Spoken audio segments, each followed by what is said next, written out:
ആ സമയത്താണ് ഞാൻ എൻ്റെ ബാറിൽ യേശുവിൻ്റെയും മാതാവിൻ്റെയും ഫോട്ടോ വെച്ച് തിരികെത്തിച്ച് പ്രാർത്ഥിക്കുന്നു. ദൈവമേ, ധാരാളം മദ്യപാനികളെ കൂട്ടിക്കൊണ്ട് വരണം. ആ വലിയൊരു തിന്മ ഞാൻ ചെയ്തത് എൻ്റെ പണത്തോടുള്ള ആസക്തിയായിരുന്നു. 200 കോടിയുടെ നഷ്ടം എനിക്കുണ്ട്. ഈ ബാറിലെ ആദ്യ വർഷങ്ങളിൽ 90 തൊട്ട് 2000 വരെയുള്ള വർഷങ്ങളിൽ ഞാൻ വളരെയധികം വേദനയിലൂടെ, ക്ലേശത്തിലൂടെ, സാമ്പത്തിക പ്രതിസന്ധിയിലൂടെ കടന്നു. കാരണം എൻ്റെ യേശുവിനെ വ്യക്തിപരമായി സ്നേഹിക്കുന്നു. ആ തിരിച്ചറിവ്, ആ ക്ലേശങ്ങളെല്ലാം സഹിക്കാൻ എന്നെ ശക്തിപ്പെടുത്തിയെങ്കിൽ അതിൽ നിന്നെല്ലാം തുടക്കത്തിൽ ആദായമായി പതുക്കെ അവിടെ നിന്നെല്ലാം മെച്ചപ്പെട്ടു. ഇപ്പോൾ എല്ലാവരെയും പോലെ സന്തോഷമായി ജീവിക്കാനുള്ള ഒരു വഴി ദൈവം എനിക്ക് ഒരുക്കുന്നു. കേരളത്തിൽ എന്നെപ്പോലെ തന്നെ ഈ ക്ലാസ് കേട്ടിട്ട്, സാക്ഷ്യം കേട്ടിട്ട് വാറടച്ച 10 പേരുണ്ടെന്ന് നമ്മൾ ചിരിക്കണം. യേശുവിൽ പ്രിയ ദൈവജനമേ, ഈ കാലഘട്ടത്തിൽ കേരളം വലിയൊരു പ്രതിസന്ധിയിലൂടെ കടന്നു പോവുകയാണ്. മറ്റൊന്നുമല്ല, വളരെ വ്യാപകമായി കേരള ജനതയെ നശിപ്പിച്ചുകൊണ്ടിരിക്കുന്ന മദ്യത്തിൻ്റെ, മയക്കുമരുന്നിൻ്റെ ഉപയോഗം. ഒരു ചെറിയ സന്തോഷത്തിന് വേണ്ടി ഒരു വ്യക്തി ഈ സന്തോഷം അനുഭവിച്ച് തുടങ്ങുന്നെങ്കിൽ പോലും അവസാന ആ വ്യക്തിയുടെ കുടുംബവും പൂർണ്ണമായി നശിക്കുന്ന എത്രയോ അനുഭവങ്ങളാണ് നമ്മുടെ ചുറ്റുമുള്ളത്. ഈ ഒരു അവസരത്തിൽ അമിതമായ ലഹരി ഉപയോഗത്തെ തടയാൻ കേരള ഗവൺമെൻറ് കൊണ്ടുവന്നിട്ടുള്ള ഓപ്പറേഷൻ തുഫാനെ നമുക്ക് സ്വാഗതം ചെയ്യാം. ഒരു ഗവൺമെൻറ് മാത്രം നോക്കിയാൽ, ഉദ്യോഗസ്ഥന്മാരെ മാത്രം നോക്കിയാൽ തടയാവുന്നതല്ല ഈ വലിയ പ്രതിസന്ധിയെ നമുക്ക് ചിന്തിക്കേണ്ടതുണ്ട്. ഓരോ ദിവസവും പത്രദ്വാര, സോഷ്യൽ മീഡിയയിലൂടെ ഇതുമാത്രം അപകടങ്ങളാണ് ഈ ലോകത്ത് സംഭവിക്കുന്നത്. എന്തെല്ലാം പ്രശ്നങ്ങളാണ് ഉണ്ടാകുന്നത്. ഇതുമാത്രം ആക്സിഡൻറ്റുകൾ, ബലാത്സംഗങ്ങൾ, ഭീകര പ്രവർത്തനങ്ങൾ, കൊലപാതകങ്ങൾ, ഇതെല്ലാം സംഭവിക്കുന്നതിൻ്റെ പുറകിൽ മദ്യമാണ് അതിൻ്റെ യഥാർത്ഥ ഊർജം പകരുന്നത് എന്ന് നമുക്ക് മനസ്സിലാക്കാം. ഞാൻ തന്നെ ഒരു കാലത്ത് കാസർഗോഡ്, കണ്ണൂർ ജില്ലകളിൽ മദ്യവ്യവസായം നടത്തിയിരുന്ന വ്യക്തിയാണ്. ദൈവത്തെ അറിയാത്ത ഞാൻ ഏതെങ്കിലും ഒരു മനുഷ്യൻ എന്തെങ്കിലും സംഭവിച്ചാൽ എനിക്കൊന്നുമില്ല, എനിക്ക് പണം ഉണ്ടാക്കണമെന്നുള്ള വ്യഗ്രതയിൽ കാസർഗോഡ് അവസാനം ഒരു ബാർ ഹോട്ടൽ തന്നെ തുടങ്ങി. ആ ബാറിലുണ്ടായ പല സംഭവങ്ങളും എൻ്റെ ഓർമ്മയിലേക്ക് വരികയാണ്. ആ ബാറിൽ നിരന്തരം സംഘടനകൾ, അവിടെ വർഗീയ സംഘർഷം ഉണ്ടാകുന്ന ടൗണാണ് കാസർഗോഡ്. വർഗീയവാദികൾ 2 കൂട്ടരും വ്യത്യസ്ത മുറകളിൽ വന്നിരുന്ന് കുടിച്ച് ശക്തി നേടി അവർ പോയി പരസ്പരം കുത്തി ചാകുകയാണ്. ഈ അവസ്ഥയെല്ലാം എൻ്റെ മനസ്സിനെ ഒരുപാട് ചിന്തിപ്പിച്ചെങ്കിലും പണമെന്നുള്ള ലക്ഷ്യം മനസ്സിൽ കണ്ടുകൊണ്ട് പെട്ടെന്ന് എനിക്ക് അതിൽ നിന്ന് പിന്തിരിയാൻ സാധിച്ചില്ല. എൻ്റെ മാതാപിതാക്കൾ എല്ലാവരും എന്നെ ഇതിൽ പിന്തിരിപ്പിക്കാൻ കിണഞ്ഞു പരിശ്രമിച്ചു. ഞങ്ങൾക്ക് അങ്ങനെ തെറ്റായൊരു പാരമ്പര്യം ഇല്ലാത്തൊരു കുടുംബത്തിൽ ജനിച്ചിട്ടും ഈ പണത്തിനോടുള്ള ആസക്തി എന്നെ വലിയ തിന്മയിലേക്ക് നയിച്ചു.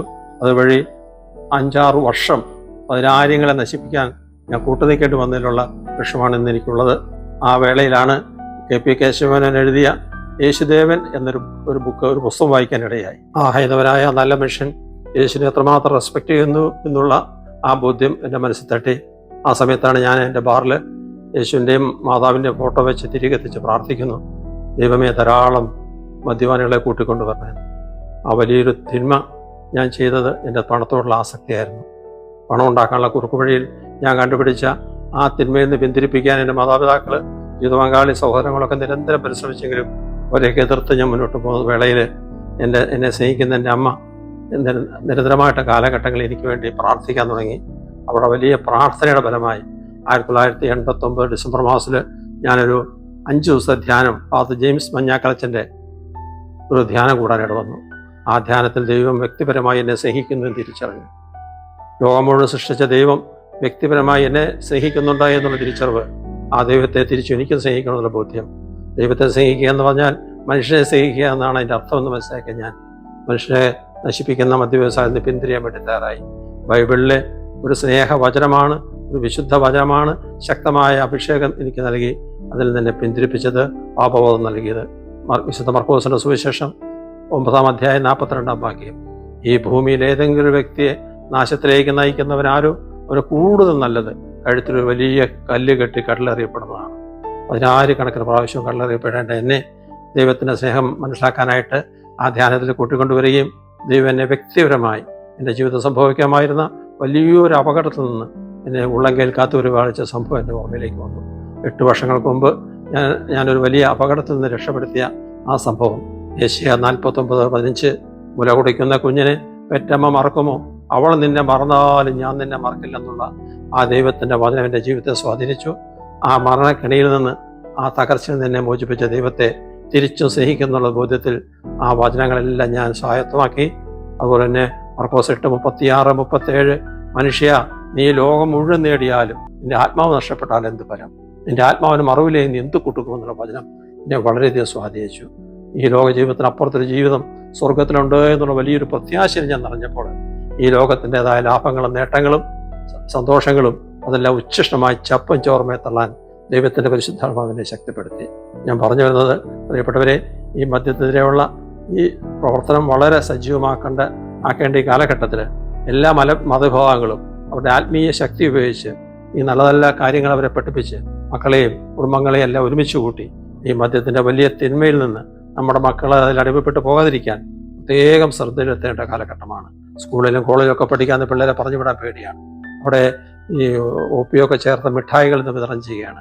കച്ചവടക്കാരുടെ കച്ചവടക്കണ്ണിലൂടെ ഈ പിള്ളേർ ഒരു മുട്ട ചെന്നാൽ എന്താ കുഴപ്പം, കൂട്ടുകാരൻ കൊടുത്തു, ആ മുട്ടായി മേടിച്ചു തിന്നു, അവർ 2 തിന്നു, പിന്നെ അതിന് അഡിക്ഷനിലേക്ക് കടന്നു പോകുന്ന നിരവധി സംഭവങ്ങൾ ഞാൻ തന്നെ ഓർക്കുകയാണ്. എൻ്റെ ബാറിൽ ഒരുപാട് വ്യക്തികൾ, ദിവസവും അവിടെ സംഘർഷങ്ങൾ, ഒരുപാട് ബഹളങ്ങൾ, അടിപിടികൾ, ഇതെല്ലാം ഒരു മദ്യവ്യവസായശാലയൊക്കെയാണ്. ഗവൺമെൻറ്റുകൾ ഇതിനെ പ്രോത്സാഹിപ്പിക്കുകയാണ്. ബാറുകളുടെ എണ്ണം പെരുകുകയാണ്. മദ്യം കുടിച്ച് നശിക്കുന്നൊന്നും ഗവൺമെൻറ്റിന് പ്രശ്നമല്ല. ഗവൺമെൻറ്റുകൾക്ക് മദ്യം വിറ്റും ബാർ നടത്തിയും എങ്ങനെ പൈസ ഉണ്ടാക്കുന്ന ഒരു വശത്ത്, മറുവശത്ത് ഇതാ ലഹരി വസ്തുക്കൾക്കെതിരെ തുപ്പാൻ, ഇതെല്ലാം കൂടെ എങ്ങനെ ചേർത്ത് വായിക്കും? പ്രിയപ്പെട്ടവർ, ഞാൻ എൻ്റെ വ്യക്തിപരമായ അഭിപ്രായത്തിൽ ഏറ്റവും നല്ല കാര്യം വ്യക്തിപരമായി ദൈവത്തോട് ചേർന്ന് നിൽക്കുക. ഏത് മതസ്ഥനായിക്കോട്ടെ, അവ സ്നേഹിക്കുന്ന ദൈവത്തോടവൻ ചേർന്ന് നിന്നാൽ ദൈവത്തെ സ്നേഹിക്കുന്ന ഒരു വ്യക്തിക്ക് മറ്റൊരു വ്യക്തിയെ നശിപ്പിക്കാൻ സാധ്യമല്ല. കാസർഗോഡ് ടൗണിൽ എൻ്റെ മതക്കാരോ എൻ്റെ ബന്ധുക്കളോ അല്ല കുടിക്കുന്നത്. അവിടെ കുടിക്കുന്ന മറ്റ് മതസ്ഥരാണെങ്കിൽ പോലും അവരെയും ദൈവം സൃഷ്ടിച്ചതാണെന്നുള്ള ബോധ്യം, അവരെ എനിക്ക് സ്നേഹിക്കണമെന്നുള്ള തിരിച്ചറിവ്, അവർക്കും വേണ്ടി കൂടിയാണ് യേശു കുരിശിൽ മരിച്ചത് എന്നുള്ള തിരിച്ചറിവ്. ആ തിരിച്ചറിവ് എൻ്റെ കൂടെ വന്നപ്പോൾ ഞാൻ മദ്യവ്യവസായം നിർത്തിയെന്ന് മാത്രമല്ല, മദ്യപാനം നിർത്തിയെന്ന് മാത്രമല്ല, ആ മദ്യം 4 വർഷം നടത്തിയതിൻ്റെ വരുമാനം വരെ ഞാൻ വേണ്ടെന്ന് വെച്ചു.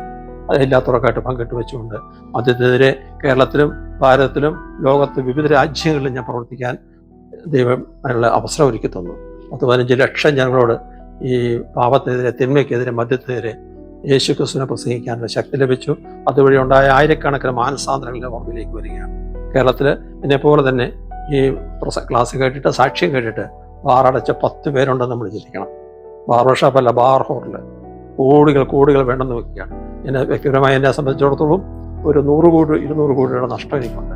ഈ ബാറടച്ച ആദ്യ വർഷങ്ങളിൽ 90 തൊട്ട് 2000 വരെയുള്ള വർഷങ്ങളിൽ ഞാൻ വളരെയധികം വേദനയിലൂടെ, ക്ലേശത്തിലൂടെ, സാമ്പത്തിക പ്രതിസന്ധിയിലൂടെ കടന്നു. കാരണം എൻ്റെ യേശുവിനെ വ്യക്തിപരമായി സ്നേഹിക്കുന്നു. ആ തിരിച്ചറിവ്, ആ ക്ലേശങ്ങളെല്ലാം സഹിക്കാൻ എന്നെ ശക്തിപ്പെടുത്തിയെങ്കിൽ അതിൽ നിന്നെല്ലാം തോട്ടത്തിൽ ആദായമായി പതുക്കെ അവിടെ നിന്നെല്ലാം മെച്ചപ്പെട്ടു. ഇപ്പോൾ എല്ലാവരെയും പോലെ സന്തോഷമായി ജീവിക്കാനുള്ള ഒരു വഴിയും ദൈവം എനിക്ക് ഒരുക്കി തന്നു. ബൈബിളിൽ വചനമുണ്ട്, വിശുദ്ധ മത്തായി 6:33, ആദ്യമായി ദൈവരാജ്യം ഇവിടുത്തെ നീതി അന്വേഷിപ്പിൻ, ബാക്കി എല്ലാം കൂട്ടിച്ചേർത്ത്. 5 അപ്പം കൊണ്ട് 5000 പേരെ തീറ്റിപ്പോറ്റിയ ദൈവത്തിൻ്റെ വാഗ്ദാനമാണ്, ബൈബിളിലെ വചനമാണ്. ഈ വചനത്തിന് മാറ്റമില്ല എന്ന് ഈ കഴിഞ്ഞ 10 വർഷത്തെ എൻ്റെ ജീവിതം എന്നെ പഠിപ്പിക്കുകയാണ്, പറയാൻ എന്നെ ശക്തിപ്പെടുത്തുകയാണ്. ആദ്യ കാലഘട്ടങ്ങളിൽ ഒരുപാട് ഞാൻ കഷ്ടപ്പെട്ടെങ്കിലും ഞാൻ ഓർക്കുകയാണ്, ഈ ബാറടച്ച സമയങ്ങളിലൊക്കെ ഒരുപാട് പേര് ബാറിൻ്റെ ലൈസൻസ് തരാമോ, കോടികൾ തരാമെന്ന് പറഞ്ഞ് എൻ്റെ അടുത്തേക്ക് വരികയാണ്. പട്ടിയുടെ കാലഘട്ടത്തിലും ഞാൻ അവർക്ക് ലൈസൻസ് കൊടുക്കാൻ തയ്യാറായില്ലെന്ന് മാത്രമല്ല, ആ ലൈസൻസ് എക്സൈസ് കമ്മീഷണർ മുന്നിൽ എഴുതി അത് ക്യാൻസലാക്കാൻ വേണ്ടി വരെ തയ്യാറായി. ഇന്ന് രാഷ്ട്രീയ പാർട്ടിക്കാർ പലരും പല അഭിപ്രായം പറയും, അവരൊക്കെ പുറമേ കാണിക്കും, പക്ഷേ പലർക്കും ഉള്ളിൽ ആത്മാർത്ഥതയില്ലാത്ത നേതൃത്വങ്ങൾ, ഉദ്യോഗസ്ഥ വൃന്ദങ്ങളുടെ ഇടയിലാണ് ആത്മാർത്ഥതയോടെ രാഷ്ട്രീയക്കാർ, ഉദ്യോഗസ്ഥന്മാർ പ്രവർത്തിക്കുന്ന ബോധ്യത്തിൽ നമ്മൾ വ്യക്തിപരമായി ഒരു ജീവിത വിശുദ്ധിക്ക് വേണ്ടി ആഗ്രഹിക്കുക. മദ്യമല്ല നമ്മളെ സൗഖ്യപ്പെടുത്തേണ്ടത്, മദ്യമല്ല നമ്മളെ സന്തോഷം തരേണ്ടത്, ദൈവമാണെന്നുള്ള ബോധ്യത്തിൽ ദൈവത്തോട് ചേർന്ന്. പ്രിയപ്പെട്ട, ഞാൻ പറഞ്ഞു വരും, ദൈവചിന്തയാണ് യഥാർത്ഥത്തിൽ ഒരു വ്യക്തിയുടെ വ്യക്തിത്വം, മാനസാന്തരം, വിശുദ്ധി, അവൻ്റെ സമാധാനത്തിന് ഏറ്റവും കൂടുതൽ ശക്തി നൽകുക എന്നുള്ള ആ ഒരു തിരിച്ചറിവ് ശ്രമിക്കുക. വീണ്ടും മറ്റൊരു കാര്യം ഇതാണ്, 1 കൊറിന്ത്യസ് 15:19. 1 കൊറിന്ത്യസ് 15:19 പറയാണ്, ഈ ജീവിതത്തിന് വേണ്ടി മാത്രമാണ് ഒരുത്തൻ ദൈവത്തിൽ വിശ്വസിക്കുന്നെങ്കിൽ മറ്റെല്ലാവരെയും കളും നിർഭാഗ്യമാണ്. ഒരു കന്നുകാലിയെ പോലെ, കാളയെ പോലെ ചത്തുടങ്ങി തീരേണ്ടതല്ല ഒരു മനുഷ്യ ജീവിതം. ആ യേശു കുരിശിൽ മരിച്ചത് എന്നെ നിന്നെ ഒരു വിശുദ്ധനാക്കാനാണ്. ആ സ്വർഗത്തിൻ്റെ പ്രത്യാശയോടെ ജീവിക്കുമ്പോഴേ ഈ കഷ്ടപ്പാടുകൾ, സഹനങ്ങൾ, സാമ്പത്തിക ക്ലേശങ്ങൾ, തകർച്ചകളൊക്കെ എന്തു വന്നാലും ഈ പാപം ചെയ്യാതെ തെറ്റായ വരുമാനം, കൈക്കൂലി, അഴിമതി, ഇതെല്ലാം ബന്ധപ്പെട്ട കാര്യമാണ്. എവിടെന്നെങ്കിലുമൊക്കെ വരുമാനം വരുമ്പോൾ ഞാൻ ഓർക്കുക, എൻ്റെ ബാറിലൊക്കെ പല ഉദ്യോഗസ്ഥന്മാരാണ് ഏറ്റവും കൂടുതൽ മദ്യപിക്കാൻ വരുന്നത്. ഒരുപാട് ശമ്പളവും എല്ലാം കിട്ടുമ്പോൾ അടിച്ച് കുളിക്കണം.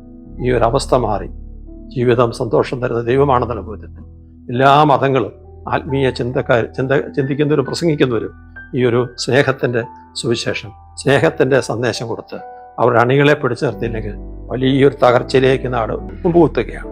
നമുക്കറിയാം, അഫ്ഗാനിസ്ഥാനിലാണ് ഏറ്റവും കൂടുതൽ നിർമ്മിക്കുന്നത്. അഫ്ഗാനിൽ നിന്ന് ഇറാനിൽ കൊണ്ടുപോയി, ഇറാനിൽ നിന്ന് കഴിഞ്ഞ 5 വർഷം മുമ്പ് പഞ്ചാബിൽ 21,000 കോടി രൂപയുടെ ലഹരി വസ്തുക്കളാണ് ഇന്ത്യയിൽ ഇറക്കിയത്. അത് വ്യാപകമായിട്ട് ഇന്ത്യയിൽ വ്യാപിച്ച് പഞ്ചാബിലുള്ള ജനതകളുടെ ആരോഗ്യം നശിച്ചിട്ട് അവസ്ഥ നമുക്കറിയാം. 60% ആൾക്കാർ മദ്യത്തിന് അടിമകളാണ്. കേരളം അതിലേക്ക് പോയിക്കൊണ്ടിരിക്കുകയാണ്. ഈ ദുരവസ്ഥയിൽ നമ്മളെല്ലാവരും ഒറ്റക്കെട്ടായി പ്രവർത്തിക്കുകയും പ്രാർത്ഥിക്കുകയും ചെയ്തുകൊണ്ട് ഈ ഒരു നല്ല സന്ദേശം വീട്ടിലും സ്കൂളിലും നമ്മുടെ സമൂഹത്തിലും പകർത്തുവാനും ഇതിനെതിരെ പ്രവർത്തിക്കുവാനും ഗവൺമെൻറ്റിനോട് ചേർന്ന് നിൽക്കുവാനും വേണ്ടുന്ന ഒത്താശകൾ ചെയ്തു കൊടുക്കുവാനും നമുക്കെല്ലാവർക്കും തയ്യാറാകാം. ദൈവം നമ്മളെ സമർത്ഥമായിട്ട് അനുഗ്രഹിക്കട്ടെ. ജയ് ഹിന്ദ്.